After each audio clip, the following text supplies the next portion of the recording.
രാഹുൽ മാങ്കൂട്ടത്തിനെതിരായ പരാതിയിൽ യൂത്ത് കോൺഗ്രസിനുള്ളിൽ തന്നെ അമർഷം പുകയുകയാണ്. രാഹുൽ രാജിവെക്കണം എന്ന ആവശ്യത്തിൽ ഉറച്ചു നിൽക്കുകയാണ് ചില യുവനേതാക്കൾ. രാഹുലിനെതിരെ സധൈര്യം മുന്നോട്ട് വന്ന AICCക്ക് ഉൾപ്പെടെ പരാതി നൽകിയ സജ്ന ബി സാജനാണ് ലീഡേഴ്സ് മോർണിംഗിലുള്ളത്. യൂത്ത് കോൺഗ്രസിന്റെ സംസ്ഥാന ജനറൽ സെക്രട്ടറി കൂടിയാണ് Sajna B Sajan. Sajna, good morning. Good morning.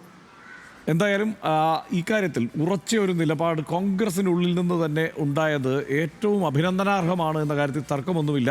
ഞങ്ങളത് ഇന്നലെ മുതൽ പറയുന്നുണ്ട്, അതിനു മുമ്പും ഈ കാര്യം ആവർത്തിച്ച് പറയുന്നുണ്ട്. പ്രത്യേകിച്ച് വനിതാ നേതാക്കളുടെ ഭാഗത്തു നിന്ന് ഒരു സംഘം വനിതാ നേതാക്കൾ ഇക്കാര്യത്തിൽ ഉറച്ച നിലപാടെടുത്തു. ആദ്യം മുതൽ ആ കാര്യത്തിലുള്ള അഭിനന്ദനം ആദ്യം തന്നെ അറിയിക്കട്ടെ.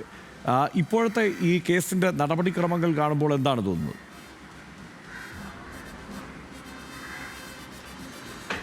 തീർച്ചയായും ആദ്യമായി ഈ കേസിന് മുന്നോടിയായി ഈ രംഗത്തെത്താൻ എന്നെ പ്രേരിപ്പിച്ചത് ഏതൊരു മലയാളിയെയും പോലെ അല്ലെങ്കിൽ ഏതൊരു മനുഷ്യനെയും പോലെ അതിജീവിതയായ പെൺകുട്ടിക്ക് നീതി ലഭിക്കണം എന്നുള്ള ഒരു ഒറ്റ നിർബന്ധത്തിന്മേലാണ് ഞാനടക്കമുള്ള വനിതാ നേതാക്കൾ എല്ലാവരും രംഗത്തെത്തിയിരിക്കുന്നത്.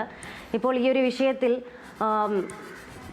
ഈ പുറത്ത് വന്നതിൻ്റെയൊക്കെ ഒരു പിൻബലത്തോടുകൂടി ആ പെൺകുട്ടി മുഖ്യമന്ത്രിക്ക് ഇന്നലെ തന്നെ പരാതി നൽകിയിരിക്കുകയാണ്.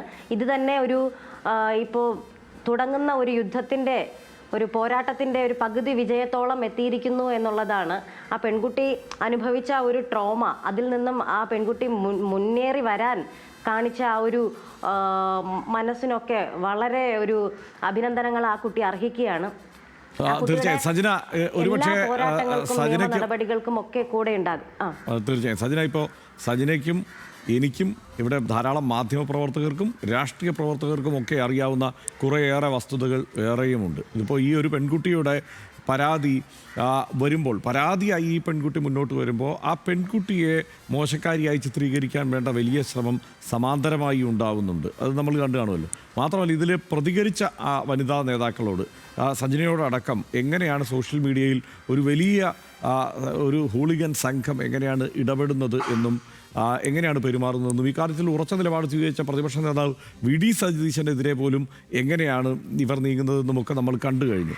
അപ്പോൾ ഇതല്ല യഥാർത്ഥത്തിൽ കേരള രാഷ്ട്രീയത്തിൽ വേണ്ടതെന്നും ഇങ്ങനെയല്ല കാര്യങ്ങൾ ആളുകൾ കൈകാര്യം ചെയ്യേണ്ടതും മനസ്സിലാക്കേണ്ടത് എന്നുമുള്ള ഒരു ബോധ്യത്തിൽ നിന്നാണോ ഇങ്ങനെ ഉറച്ച ഒരു നിലപാട് സ്വീകരിക്കാൻ സജന തീരുമാനിച്ചത്? തീർച്ചയായും സോഷ്യൽ മീഡിയയല്ല കേരളത്തിലെ രാഷ്ട്രീയ ചലനങ്ങൾ എങ്ങോട്ട് പോകണമെന്ന് തീരുമാനിക്കുന്നത്. സോഷ്യൽ മീഡിയയിൽ ഇപ്പോൾ ഞാൻ തന്നെ കുറച്ച് കാശ് മുടക്കി കഴിഞ്ഞാൽ എനിക്ക് തന്നെ വേണ്ടുന്ന രീതിയിൽ ഒരു PR വർക്കിനെയൊക്കെ സെറ്റ് ചെയ്ത് ഞാൻ പറയുന്ന കാര്യങ്ങളെ പ്രൊമോട്ട് ചെയ്യാനായിട്ടും എനിക്ക് വേണ്ടി സംസാരിക്കാനായിട്ടും നിരവധി പേരെ ഉണ്ടാക്കാൻ എനിക്കും സാധിക്കും. പക്ഷെ അതല്ല ഈ സംസ്ഥാനത്തുള്ള നിയമത്തെയും ഈ സംസ്ഥാനത്തെ ഭരണഗതിയും തീരുമാനിക്കുന്നത്. സാധാരണക്കാരായ ജനങ്ങളാണ്. അവർ പത്രമാധ്യമങ്ങളിലൂടെയും ദൃശ്യമാധ്യമങ്ങളിലൂടെയും കണ്ടുകൊണ്ടിരിക്കുന്ന സത്യസന്ധമായ കുറച്ച് കാര്യങ്ങളുണ്ട്. പക്ഷെ അതിനെയൊക്കെ വെളുപ്പിച്ച് കാണിക്കുന്നതിന് വേണ്ടിയും ഒന്നും ഈ സംസ്ഥാനത്ത് സംഭവിച്ചിട്ടില്ല എന്ന രീതിയിൽ നോർമലൈസ് ചെയ്യിക്കുന്നതിന് വേണ്ടിയിട്ടും കുറച്ചധികം ആൾക്കാർ ഈ സോഷ്യൽ മീഡിയ ഒരു ദുരുപയോഗം ചെയ്യുന്നതായി കാണാൻ സാധിക്കുകയാണ്. അതിജീവിതയായ പെൺകുട്ടിക്കെതിരെ പോലും വളരെ മോശമായ രീതിയിലുള്ള പദപ്രയോഗങ്ങൾ നടത്തി അവരെ വ്യക്തിഹത്യ ചെയ്യുന്ന രീതിയും, അതോടൊപ്പം ഇതിനെതിരെ പ്രതികരിക്കുന്ന രാഹുൽ മാങ്കൂട്ടത്തിനെതിരെയുള്ള തെളിവുകൾ സഹിതം പുറത്തു വരട്ടെ എന്ന് പറയുന്ന കോൺഗ്രസ് നേതാക്കൾക്കെതിരെയും ബഹുമാനപ്പെട്ട VD സതീശൻ, പ്രതിപക്ഷ നേതാവ് VD സതീശനെതിരെ പോലും ഈ ഇത്തരത്തിലുള്ള സൈബർ ആക്രമണങ്ങൾ നിലനിൽക്കുന്ന ഒരു സാഹചര്യമാണ്. ഇതൊന്നുമല്ല കേരള രാഷ്ട്രീയത്തിന്റെ പോക്ക് നിർണയിക്കുന്നത് എന്നുള്ള കാര്യം വസ്തുതാപരമാണ്.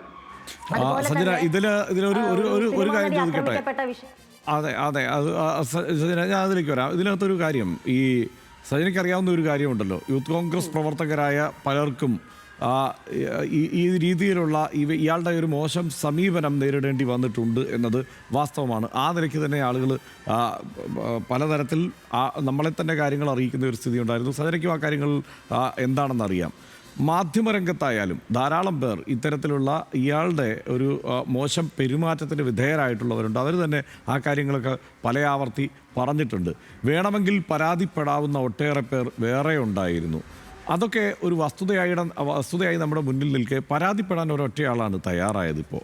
അപ്പോൾ യഥാർത്ഥത്തിൽ ഈ ഒരൊറ്റ കേസാണ് പരാതിയുടെ രൂപത്തിലുള്ളതെങ്കിലും അതിനപ്പുറം ഒട്ടേറെ ആരോപണങ്ങൾ ഇയാൾക്കെതിരെ നമുക്ക് ചുറ്റുമുണ്ടായിരുന്നില്ലേ? തീർച്ചയായും.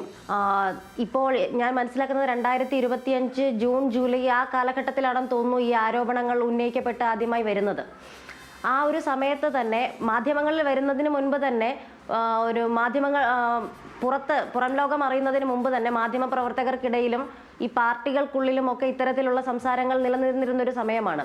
അതിനുശേഷമാണ് ഓഗസ്റ്റിലാണെന്ന് തോന്നുന്നു ചലച്ചിത്ര താരം റിനി ആൻഡ് ജോർജ് ഒരു ആരോപണവുമായി രംഗത്തെത്തിയിരുന്നത്. അപ്പോൾ ഇതുപോലെയുള്ള അതിനുശേഷം ട്രാൻസ് വ്യക്തികളും പല മേഖലയിലുള്ളവരും ഒക്കെ അവരുടേതായ വ്യക്തിത്വം പുറത്ത് കാണിക്കാൻ മടിക്കുന്ന കുറച്ചധികം പേർ രാഹുൽ അയച്ച സന്ദേശങ്ങളൊക്കെ നമുക്ക് പുറത്ത് കൊണ്ടുവന്ന് രാഹുലിൻ്റെതായ ഒരു വികൃതമായ ഒരു രൂപത്തെ കേരള ജനതയ്ക്ക് കാട്ടിത്തന്നിരുന്ന ഒരു സാഹചര്യമാണ് ഉണ്ടായത്.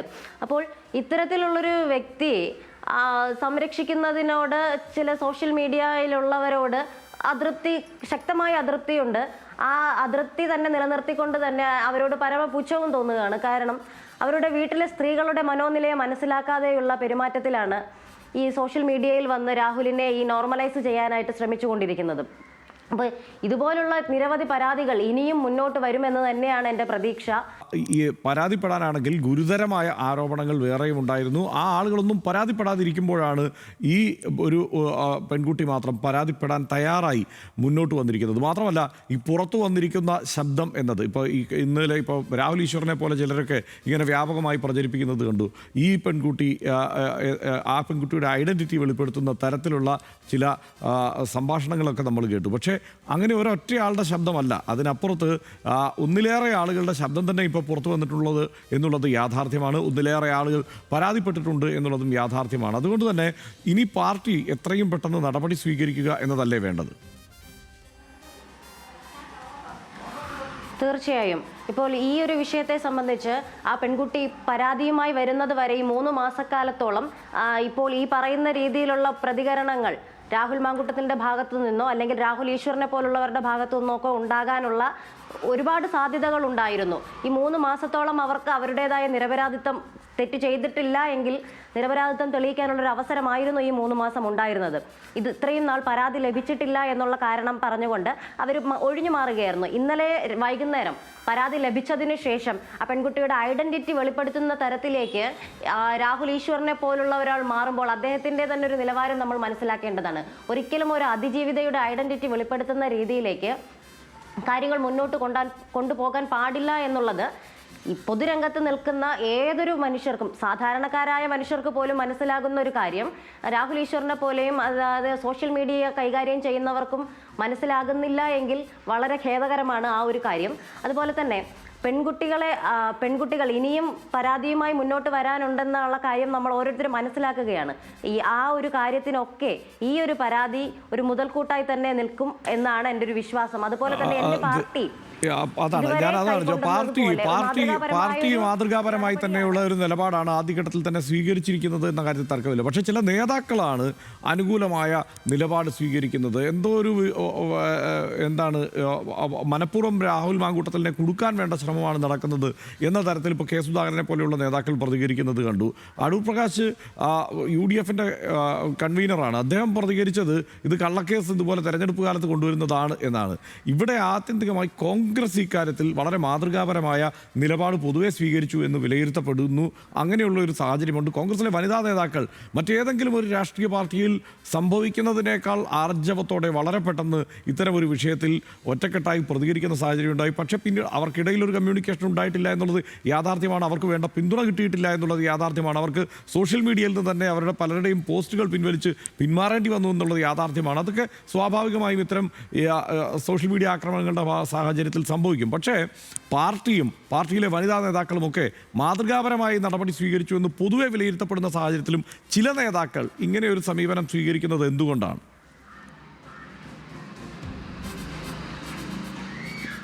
കോൺഗ്രസ് പാർട്ടിയുടെ അഭിപ്രായം പറയേണ്ടുന്ന നേതാക്കളായ പ്രതിപക്ഷ നേതാവും സംഘടനാ ചുമതലയുള്ള ജനറൽ സെക്രട്ടറി ശ്രീ KC വേണുഗോപാലും ഇവർ രണ്ടുപേരും തന്നെ കോൺഗ്രസിൻ്റെതായ നിലപാടുകൾ കഴിഞ്ഞ ദിവസങ്ങളിലായി പുറത്തു കൊണ്ടുവന്നിരുന്നതാണ്.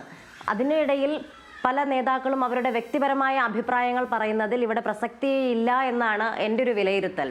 പല രീതിയിലുള്ള എൻ്റെ അഭിപ്രായം എൻ്റെ സോഷ്യൽ മീഡിയ വാളിൽ പങ്കുവെച്ചതുപോലെ തന്നെയാണ് മാധ്യമങ്ങൾക്ക് മുന്നിൽ പല നേതാക്കളും അവരുടേതായ വ്യക്തിപരമായ അഭിപ്രായങ്ങൾ പങ്കുവയ്ക്കുന്നതും. അവർ രാഹുലിനെ ഒരുപക്ഷെ സംരക്ഷിക്കണം എന്ന് അവരുടെ മനസ്സിൽ ഒരു യുവ നേതാവ്, രാഹുലിനെ പോലെ ഒരു യുവ നേതാവ്, ഇത്രയും ആർജവത്തോടുകൂടെ സംസാരിക്കുന്ന ഒരു നേതാവിനെ, പൊതുപ്രവർത്തനം നടത്തുന്ന ഒരു നേതാവിനെ നഷ്ടപ്പെടുത്തിക്കൂടാ എന്നുള്ള അവരുടെ വ്യക്തിപരമായ താല്പര്യമായിരിക്കാം അവരെ കൊണ്ട് ഇങ്ങനെ ഇത്തരത്തിലുള്ള പ്രതികരണങ്ങൾ നടത്തിച്ചത്. പക്ഷെ അവരൊരു കാര്യം മനസ്സിലാക്കേണ്ടിയിരുന്നത്, അവരുടെ വീട്ടിലകത്തുള്ള സ്ത്രീകൾ, അവരുടെ ഭാര്യ, അമ്മ, മകൾ, സഹോദരങ്ങൾ എന്നിവരോടൊക്കെയുള്ള അഭിപ്രായം ആരാഞ്ഞിട്ട് വേണമായിരുന്നു സുധാകരനെ പോലെയുള്ള നേതാക്കൾ അവരുടേതായ ഈ കാര്യത്തിൽ, ഈ ഒരു വിഷയത്തിൽ അവരുടെ അഭിപ്രായങ്ങൾ പറയേണ്ടിയിരുന്നത് എന്നുള്ളതാണ് എൻ്റെ വ്യക്തിപരമായൊരു അഭിപ്രായം.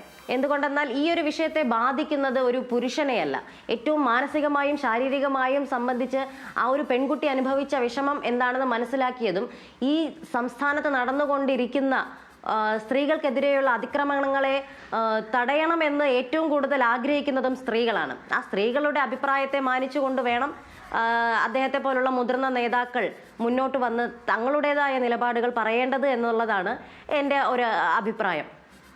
റൈറ്റ് സജന, എന്തായാലും വളരെ ആർജവത്തോടെ ഇത്തരം ഒരു സാഹചര്യത്തിൽ മുന്നോട്ട് വന്നതിലും ഈ കാര്യത്തിൽ ഒരു നിലപാട് പറഞ്ഞതിനും ഒരിക്കൽ കൂടി അഭിനന്ദനങ്ങൾ. എന്തായാലും പാർട്ടിയിലെ ഈ പറയുന്ന ഈ സോഷ്യൽ മീഡിയയിൽ അല്ലാത്ത, അല്ലെങ്കിൽ സോഷ്യൽ മീഡിയയിൽ നമ്മൾ കണ്ടുമുട്ടുന്ന ഈ തെരുവിളി സംഘം അല്ലാത്ത പാർട്ടിക്കാരുമെല്ലാം നിങ്ങൾക്കൊപ്പം നിൽക്കട്ടെ എന്ന് തന്നെ ആശംസിക്കുന്നു. വളരെ നന്ദി ഹലോ മലയാളത്തിൽ രാവിലെ തന്നെ വന്ന് ഈ പ്രതികരണങ്ങൾ നൽകിയതിന്.